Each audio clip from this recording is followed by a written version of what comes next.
As we continue to remember the events of 1999, it's hard to believe that 25 years ago, we first heard the name Elian Gonzalez. It happened on November 25th, Thanksgiving Day that year. That's when rescuers found the then 5-year-old Cuban boy clinging to an inner tube 3 miles off the coast of Fort Lauderdale. His mother and 11 others on the raft had drowned in their attempt to come to the U.S. from Cuba. Elian was released from the hospital into the custody of his Miami relatives in what kicked off a 6-month international custody battle between the U.S. and Cuba. It all ended in a pre-dawn raid, and then this dramatic photo of U.S. federal agents seizing Elian from the home of his Miami relatives to reunite him with his father in Cuba. Still ahead. Bozo says 70% of her customers are worried about the Y2K problem, so survival books are a hot item. It tells you everything you need to know about plants if you need to survive off of plants, spiders, anything. Plus, I'm so happy to see you, Mark. I love tamales. With a hot tamale.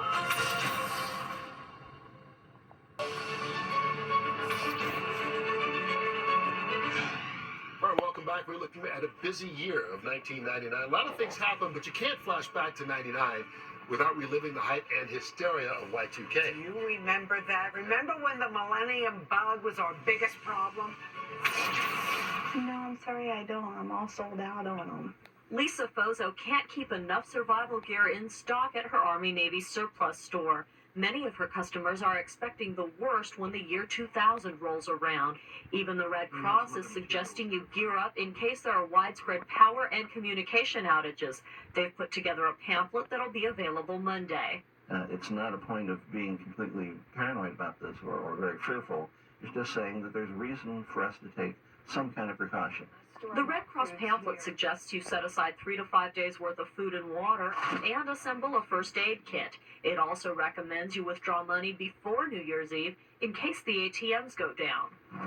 The Red Cross also recommends you fill your gas tank a couple days before December 31st, 1999. Folks have already started stocking up on food. Army surplus stores can't keep MREs in stock.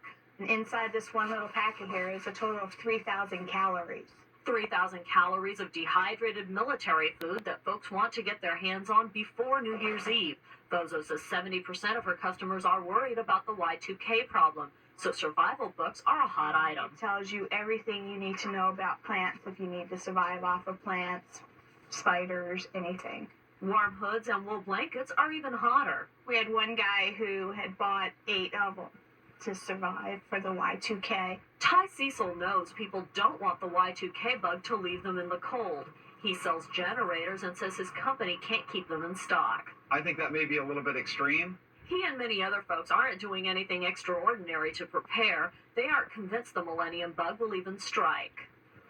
Suspect it'll be a problem. Others already have disaster kits assembled, so they're ready for whatever problem the year 2000 brings. I had that all prepared already for an earthquake. The Red Cross says that's how it should be, and even if nothing happens on January 1st, 2000, people will be ready when the next earthquake, flood, or other disaster strikes. next. What is going on? What is going on? New York is always like this. New York is always very... Not like this. Come on. Can you believe this was 25 years ago?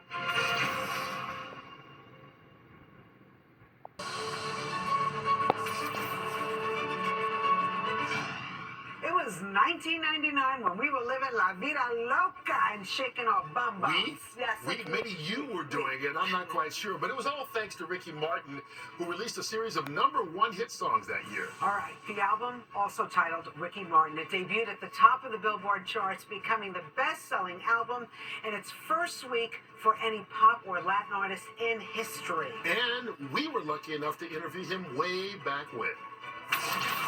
Latin teen heartthrob Ricky Martin wowed the crowds in Midtown Manhattan yesterday. Thousands of his young, mostly female fans jammed the streets to see him up close and personal. I love you and I want an autograph from you before I die. I've been waiting 7 hours. Ricky is the fire, is the way you put my head, Ricky. What is going on? What is going on? What is going on? New York is always like this. New York is always very. Not like this. Come on. I was a fan since he was a Menudo, so. He looks a lot better now. That Stephanie doesn't. Grace!